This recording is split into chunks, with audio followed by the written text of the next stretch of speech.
ay homme d'état secret d'état raison d'état ñooñu ñoo nekk ci concept yooyu. mais xoolal tey équipe nationale bi ñan ñoo ko wër ñoom El Hadj Diouf ñoom Mamadou Niang ñoom Fadiga ñoo xam ne xoolal tubaab bi bu ñu leen xool ne ñoo leen dàq fool 10 000 fois tey c'est une jeunesse décomplexée.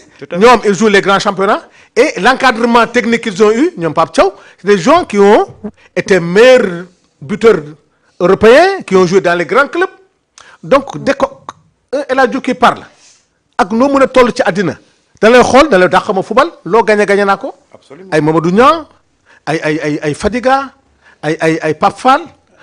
tu as vu ñooñu ñoo wër équipe nationale moo tax c'est une jeunesse décomplexée qu'on a actuellement nii. tout à fait. CAF FIFA c'est de la mafia.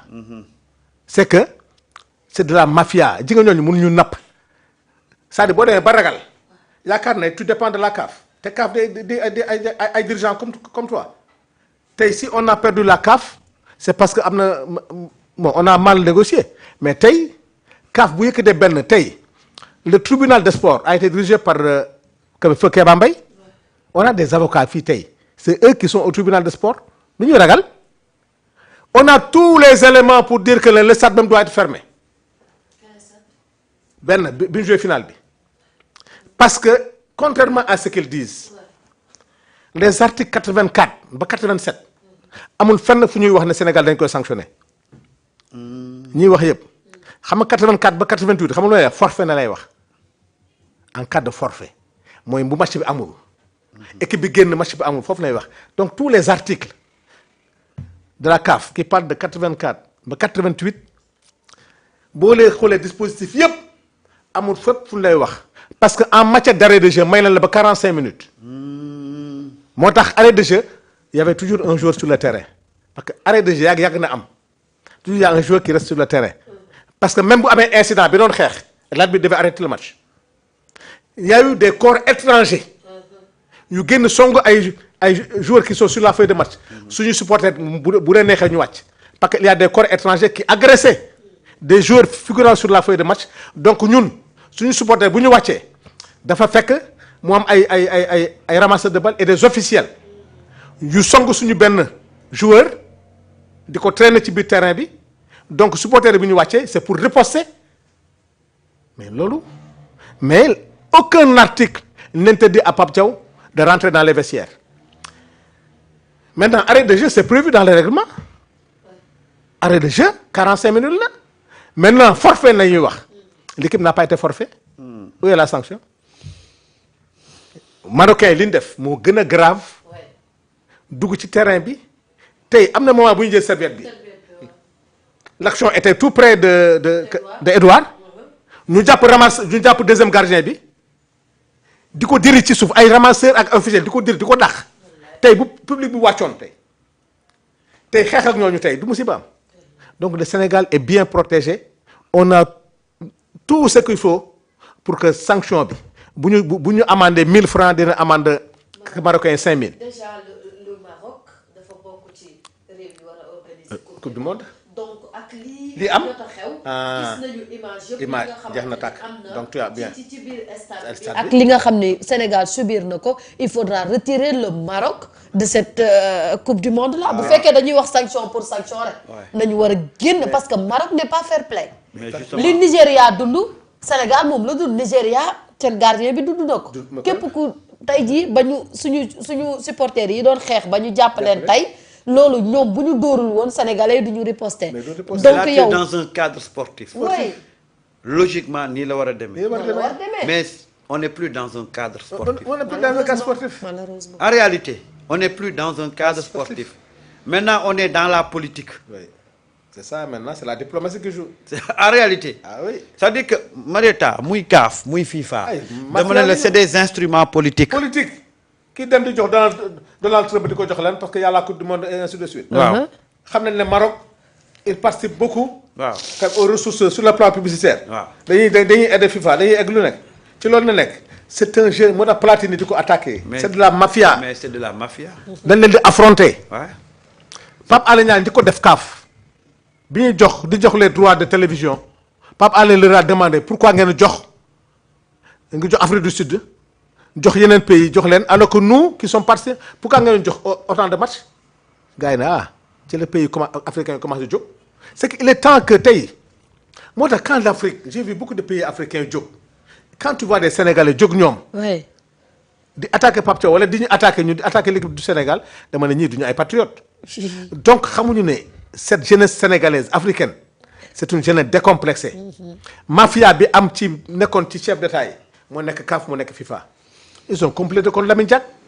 ils ont complété contre Platini. absolument. gis nga lii dañuy nappaate bi ñuy jël décision naan Coupe d'Afrique bi dañ koy organiser pour 4 ans. waaw c'était pour faire plaisir au club au championnat européen et sud-américain. absolument. ñun dañuy yàpp te y a des fédérations yoo xam ne ils n'ont jamais été consultés. pourquoi nous devons dépendre des clubs européens c'est que il faut que ñu xam ne Afrique bii Sénégal bii dootul Sénégal bi nga xam ne da ngay toog loo wax ne toi bi noonu c'est terminé nous faisons partie de l'élite mondiale Sénégal mun na gagner coupe du monde parce que équipe bi ñu am entraîneur bi ñu am xam nañ ne ci grande école yi la ñu génnee xale yi football ils sont les meilleurs dans leur club supporters yi ñu am peuple bi ñu am c'est un peuple résilient qui est prêt à aller à la conquête. donc ku ànd ak ñun ñu dem ku ànd ak ñu dem c'est une jeunesse décomplexée. tu as vu. bu dëkk ba boo daan dem kay dëkk naar yi tu vas à la défensive. da ngay préparer parce que ay caasaay dañu. léegi da ngay def fekk leen seen dëkk xeex ak ñoom. on a beaucoup de respect pour eux boo gisee sax sur le plan diplomatique sax ñu noppi xam nañ li xaw ma rek jaaduwul. ñun jàpp ni diplomatie bi la du yoon. mais nag wax na ci dañuy maslaa mais nag am na fu muy yegg que jaaduwul gis nañu seen dirigeants yi di song suñu joueur di leen toroxal di jër di xeex ak ñoom. mais oui mais bon c'est un pays frère mais nag am na fu muy yem. mais on a vu un Saddié. un Saddié mais dafa taxaw tiimu benn supporter. dóor ko mais arrêt bi mu ko dóor. dóor ko. gis donc naa image bi gis nga image bi. nañu waxtaan j'ai vu Boubacar Seye a écrit. c'est vrai que seen pays la am nañ seen loi mais li leen di demander rek mooy comme que nous sommes des pays frères nañu bàyyi suñu compatriotes ñu ñibbisi ci jàmm. mais est-ce qu'actuellement doyen Sanou quand même on peut dire un pays oui, frère mais xam nga Sénégal là xam nañ ni oui. frère amatu fi quand même bu fekkee sport bi censé defar ay liens di xam ne moment de joie la dañu xam ne day boole tey sport boobu tax na suñu ay doom ñu leen di xoqatal restaurant bañ fa jël restaurant bi fa nekk ñu Maman Africa ñu tojate ko yàqate ko loolu bokkul ci fair play alors que ñu ni cette même équipe là moom moo war a bokk ci organisation coupe du monde. mais il faut savoir c'est-à-dire que un pays frère. Ça c'est le langage diplomatique. Ah oui. te loolu dañ koy nangul nos autorités. c'est-à-dire que ñoom loolu langage boobu la ñu mën a utiliser mais dans le comportement des citoyens ñun on a dépassé ce stade-là. c'est-à-dire que même si c'était pas événement bi am nii. mais les Sénégalais le Sénégalais il sait que ce n'est que des slogans pompeux mais qui ont des contenus vides. pays frère. pays frère Sénégalais yi du lii la ñu xaar pour xam loolu c'est-à-dire que yàgg nañ ko xam mais nag en tant que des autorités en tant que au niveau diplomatique c'est le langage qui sont boobu la ñuy utiliser mais ñun les Africains xam nañu ñan ñooy suñu pays frère ak ñan ñooy suñuy musiba ñun xam nañ loolu maintenant nag on peut pas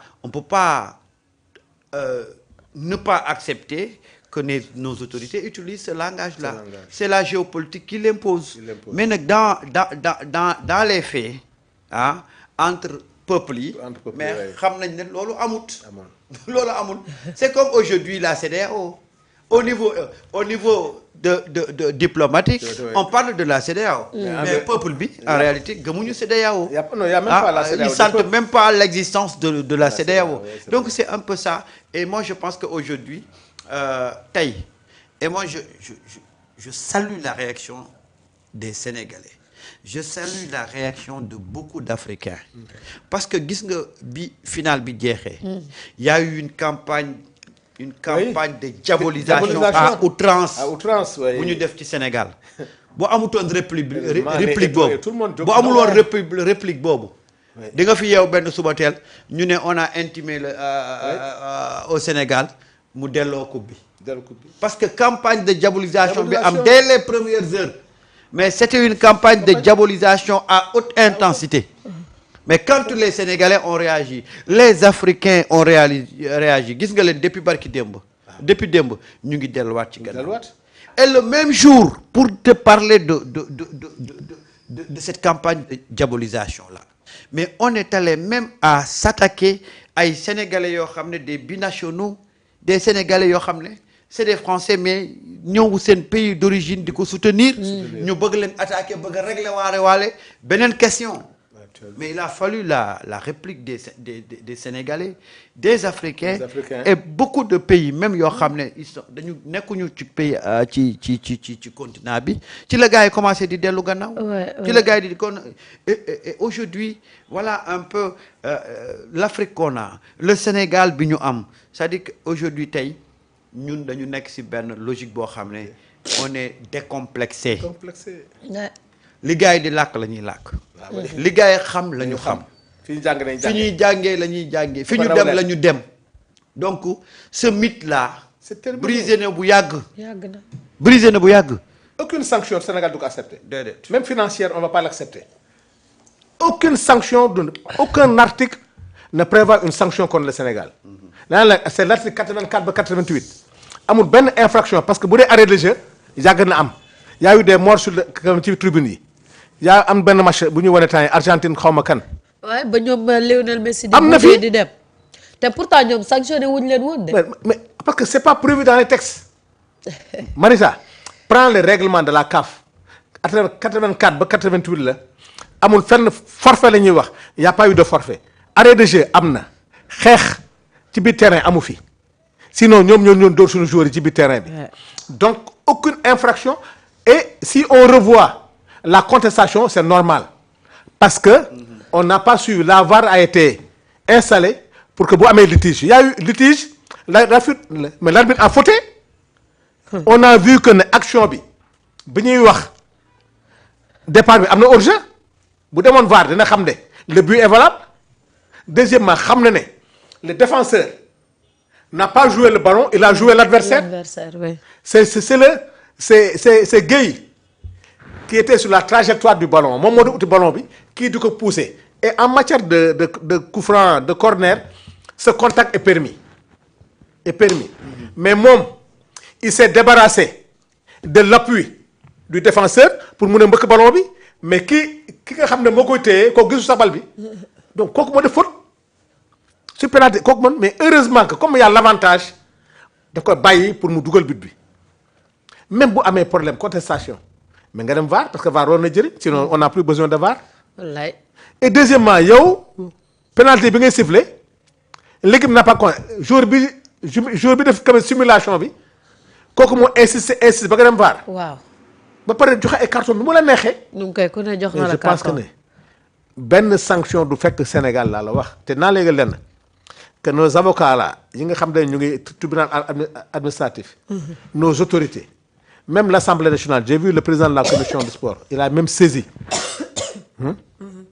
toute la diplomatie sportive et politique dañ ko mettre en œuvre pour que benn dërëm Sénégal du ko joxe benn dërëm ni nga ko joxe boo demee bay joxe fair play di ko jox Maroc nga xam ne ñii dañuy caaxaan. et puis ce qui est vraiment aberrant même voire ahurissant.